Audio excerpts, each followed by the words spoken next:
Bonjour à tous, alors voici la partie 2 de notre résolution d'inéquation produit avec un tableau de signes. Alors on avait déjà fait dans une vidéo précédente les deux tableaux de signes que vous voyez ici, le tableau de signes de 3x plus 5 et le tableau de signes de x moins 2. Maintenant ce qu'on a dit c'est que ce qu'on souhaite c'est rassembler ces deux tableaux de signes pour en faire un seul et ensuite utiliser les informations pour résoudre l'inéquation qui nous intéresse.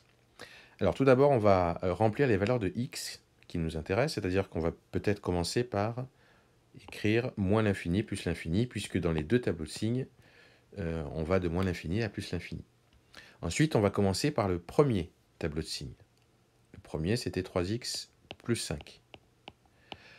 Alors, les valeurs qui étaient intéressantes, c'était le moins 5 tiers. Donc, on va marquer moins 5 tiers ici.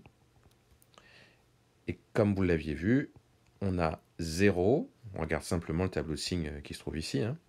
On a 0 et puis on a plus et moins. Donc je rappelle que ça veut dire que si x est inférieur à moins 5 tiers, notre 3x plus 5 est négatif. Si x est égal à moins 5 tiers, notre 3x plus 5, il est égal à 0. Et si x il est supérieur à moins 5 tiers, notre 3x plus 5, il est positif. Donc on avait vu tout ça précédemment. Ensuite, on va faire la même chose, mais avec x moins 2. Et cette fois-ci, la valeur particulière, c'est 2. Alors 2, on va faire attention à ce que ce soit bien à droite de moins 5 tiers, puisque 2 est plus grand que moins 5 tiers. Donc on va écrire le 2, par exemple, ici. Du coup, notre 0, il va se trouver là. Vous vous rappelez, hein, je vous avais expliqué qu'on mettait la petite barre là, sur le 0, juste pour faire des colonnes, en fait. Hein. C'est pas parce que ça barre le 0 du tout. Ensuite, bien, on avait, dans le tableau, on a plus à droite du 0 et moins à gauche du 0. Donc maintenant, on va utiliser ces informations-là et appliquer la règle des signes pour trouver les solutions de l'inéquation. La règle des signes, vous savez, c'est plus fois plus égale plus fois moins égale moins. La règle des signes pour la multiplication. Hein. Alors 3x plus 5, facteur de x moins 2. Donc en fait, ce qu'on fait à la dernière ligne, c'est vraiment d'écrire l'inéquation telle qu'elle est. Euh, L'idée de la dernière ligne, c'est de synthétiser les informations qui se trouvent dans la première et la deuxième ligne. Donc on va mettre toutes ces informations-là, mais sur une seule ligne, en gros. Alors, qu'est-ce qui est important? C'est de mettre d'abord les zéros. On a un 0 ici, il suffit juste de le mettre en dessous, et un autre ici. Et ensuite, comme on a 3 colonnes là, comme vous le voyez, on va compléter par des plus ou des moins. Comment on va savoir si c'est un plus ou un moins? Eh bien, c'est par rapport à ce qu'il y a juste au-dessus. Et juste au-dessus, eh bien, vous allez appliquer la règle des signes, c'est-à-dire que vous avez moins multiplié par moins. Ben, moins multiplié par moins, ça donne plus. Donc je mets ici un plus. Ensuite, là, il faut regarder pour des valeurs de x ici qui vont de là à là, donc de moins 5 tiers à 2. Eh bien, vous voyez ici, tout ce qui est là, c'est plus. D'accord? Donc j'ai plus multiplié par le signe qui se trouve ici. C'est quoi le signe qui se trouve ici? Ben, c'est moins, puisque tout ce qu'il y a là, c'est moins. Donc c'est plus multiplié par moins, ça donne moins. Avec des signes pour la multiplication. Et enfin, là je cherche le signe pour les valeurs de x allant de 2 à plus l'infini.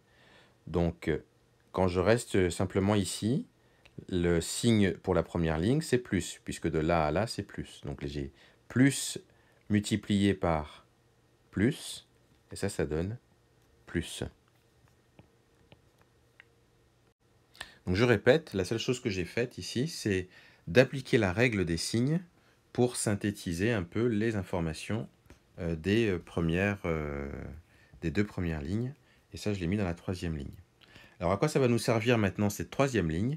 Eh bien, qu'est-ce qu'elle nous dit, en fait, cette troisième ligne?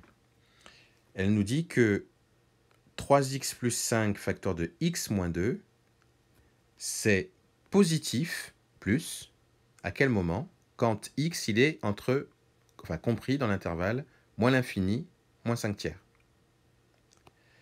Elle nous dit aussi que 3x plus 5 facteur de x moins 2, c'est égal à 0 quand x il est égal à moins 5 tiers. C'est égal aussi à 0 quand x il est égal à 2. C'est négatif, le moins ici, 3x plus 5 facteur de x moins 2 est négatif. À quel moment? Quand x il appartient à l'intervalle moins 5 tiers, 2. Et il est encore positif, donc positif, quand x il appartient à 2 plus l'infini. Dans notre inéquation, qu'est-ce qu'on recherchait? On voulait que 3x plus 5 facteur de x moins 2, ce soit supérieur ou égal à 0, donc ce soit positif. Et on a dit que c'est positif ici, puisqu'il y a un plus là et un plus là. Autrement dit, c'est positif quand x il est dans moins l'infini, moins 5 tiers, ou quand x il est dans 2 plus l'infini. Les solutions, en fait, ce sera donc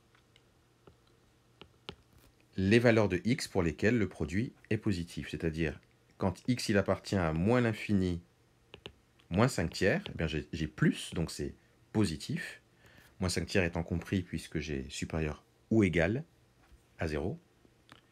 Et j'ai aussi l'autre intervalle, 2 plus l'infini. Quand x il est sur 2 plus l'infini, eh bien on a dit que le produit était positif puisque j'ai un plus ici. Et vous vous rappelez ce qu'on met entre les deux, comme on prend les deux intervalles en même temps, on écrit union. Donc en fait, la solution de cette inéquation, c'est moins l'infini, moins 5 tiers, union 2 plus l'infini. Autrement dit, si vous prenez des valeurs de x compris dans ces deux intervalles-là, eh bien votre produit ici, il sera positif. Autrement dit, l'inégalité sera vérifiée. Alors ça fait beaucoup de choses. Moi, je vous encourage à regarder peut-être certains aspects de cette vidéo une deuxième fois. Et puis de toute façon, il y aura un autre exemple aussi que l'on prendra pour essayer de résoudre des inéquations produits, donc de faire un tableau de signes.